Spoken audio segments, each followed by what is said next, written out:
Dear listeners, good morning and welcome to Comme d'Archi, the podcast that opens the doors to the fascinating world of architecture. For newcomers, let me introduce myself. I'm the spokesperson of Anne-Charlotte Despons, PhD in History of Architecture, published author, head of a communication and development agency based in Paris, France, dedicated to architecture. Let's meet every week to discuss culture and architecture with specialists and learn how to look at projects through a context and diversity lens. Thank you for being with me today, and now it's time for talent. Bienvenue dans Comme d'Archi. Dear listeners, good morning. This is Esther on behalf of Anne-Charlotte. It's good to be with you again in Season 3 of Comme d'Archi, Episode 22. Today we have a text from the Architecture and Urban Planning Agency, Iris Chervet, written especially for you by the architect herself. I am an architect and landscape designer. I created my agency in 2018 after winning the Europan competition twice, which gave me my first access to public commissions. I was thus able to launch my activity with urban and landscape projects on large coastal sites, and to initiate a project method that crosses scales from territorial strategies to the realization of public spaces or small architectures. It is these two founding projects that I would like to talk about. The first project is located in Saint-Brieuc in Brittany. The Europan 13 competition raised the question of the relationship to the sea in the city built on the coast, but on a high plateau which distances it from the coast. It was therefore a question of recreating a link between the city center and the sea. But the strategy I proposed to the competition shifted the subject slightly and consisted in revealing the diversity of existing landscapes. In particular, the three valleys that cross the city and which are natural geographical links between the city center and the coast. These valleys are forgotten landscapes. In the last century, they were used extensively. They were cultivated, grazed, exploited for the rock, etc. Then they were gradually abandoned. The vegetation grew and the landscapes closed in. The closure of these landscapes was accompanied by a form of amnesia of these natural resources in the heart of the city. The project aimed above all to make these landscapes visible, thanks to the clearing of the hillsides, which will allow the inhabitants to reinvest them as spaces for walking, sport, leisure. The project is extremely sober since it is a question of revealing an existing geographical potential solely through clearing and the development of a few paths and furniture. However, its scope is very great in terms of well-being for the inhabitants since it brings the great landscape back to the very heart of the dense city. A clearing plan was set up immediately after the competition with the city's services. The fact that I was interested in these valleys led me, in a second phase, to focus my attention on the three estuaries, which are a priori the places of privileged transition between land and sea. In reality, the three estuaries have been the subject of development since the 1960s, which has totally blocked the land-sea relationship, and they have hosted programs that were not desired in the city center. An EDF site that has now fallow, a wastewater treatment plant, and a landfill site that has been reclaimed from the maritime domain. These activities have polluted the soil and increased the problems of water pollution in the bay, which generates green algae. I have described these sites as traffic jams, blocking the relationship between the upper valleys and the sea. The project proposed to open the three sites to the public, to make them more porous, and to develop them in such a way as to reveal their exceptional situation open to the Bay of Saint-Brieuc.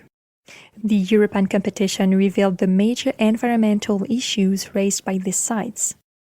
Following the competition, the city entrusted me with the task of producing a guide plan for the public spaces in the city center. The study perimeter was therefore narrowed down around the historic center, while always seeking to create links with the valleys and the port. The study aimed to bring down the main principles of the territorial strategy to the scale of the town center, to guarantee coherence between the general ambitions and the developments carried out locally. The guide plan thus develops a landscape charter for the future development of public spaces, and in particular the numerous public squares in the city center, which are mainly occupied by parking areas. Today, we are carrying out the development of public spaces at the foot of the cathedral, which will be the first concrete implementation of the guidelines given in the guide plan. The particularity of the site is that it is located at the lowest topographic point of the city center, in a basin which collects the rainwater of the whole historic center. It is a former swamp, and the water is still present under the square. One of the challenges of the project is to succeed in reconciling this infiltration and retention of rainwater with the uses of the square, particularly the weekly market. The client also wanted to make the presence of water visible. To do this, we did a very fine job of leveling. Successive plateaus set the scene for the topography of the site and guide the water towards a rain garden. This garden is therefore wetland that collects and stores rainwater and hosts typical wetland vegetation. A playful device allows you to listen to the underground water flowing under the square. Around the cathedral, the ground forms a large mineral carpet, which sets the scene for the monument and makes it possible to host the market and various events. This whole project process, initiated by the Europan competition, shows the interest of a funnel approach, which starts with a territorial strategy and progressively descends to the scale of a square development.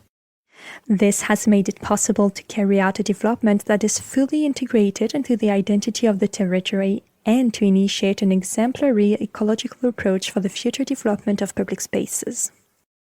The second project is located in the Hauts-de-France region in Saint-Omer, a town with a historical link to water as it was built on the edge of the Audomarois marsh. The proximity of water resources has enabled the town to develop a market garden economy in the marsh since the Middle Ages, followed by an important textile, paper and glass industry, which still exists today and constitutes an important employment area. The Europan 15 competition proposed a very large area for reflection on the scale of the agglomeration. The program questioned the very model of the wet city of the 21st century. What role will water play in production systems? More generally, how can we recreate interfaces between city and water that benefit everyone, generate an economy for the territory, and bring well-being to the inhabitants? To reflect on these issues, I began by zooming out to the scale of the urban bioregion, i.e., a geographical space that takes into account inhabited environments rather than an administrative or political territory. This scale of observation makes it possible to make the link between the logics of natural geography and human geography, and to grasp the climatic issues to which the territory is exposed.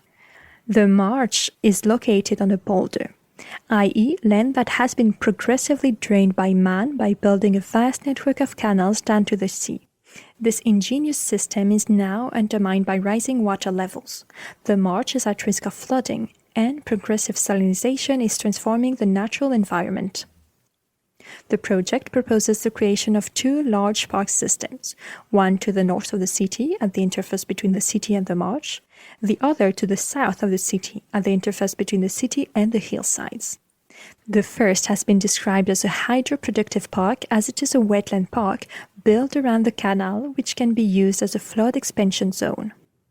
This park therefore provides new resources for the city, areas for leisure, sport, freshness, local agriculture, wood production, etc., but also protection in the event of flooding since it will contain the excess water and prevent it from reaching inhabited areas.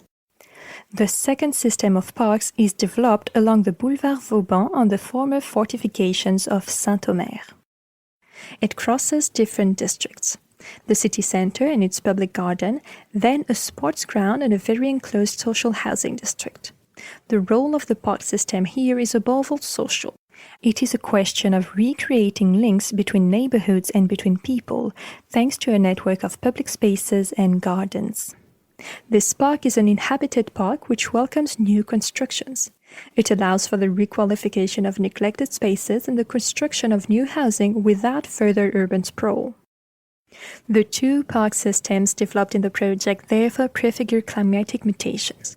One composes an evolving landscape capable of accommodating flooding. The other reveals the historical layout of the old fortifications and accommodates denser urban forms. Following the competition, the agglomeration entrusted me with a study to develop a new district on a wasteland located next to the station. This land, located between the railway tracks and the canal, is at the interface between the city and the marsh. It is part of the first hydroproductive park system. Part of the site is slightly elevated thanks to an infrastructure embankment built with a railway. This area is above water and will be the site of a new bioclimatic residential and business district. The part of the site that could be flooded from time to time will be home to a public park with a skate park open to the banks of the canal. At the same time, we are currently conducting a study on the desalting of public spaces in the city center. This is another way of thinking about the place of water in the city, not from the angle of the risk of flooding, but from that of the climate in the city. Indeed, a better integration of the water cycle in a city aims to fight against the phenomenon of urban heat islands. The permeability of the soil allows water to infiltrate, to recharge the water table, and to hydrate the soil, which can then support new vegetation, which is more favorable to the well-being of the inhabitants and to the quality of life in the city. Dear listeners, thank you for tuning in. Let's meet again next week for a new Comme d'Archi in English. And until then, take care of yourselves. Goodbye.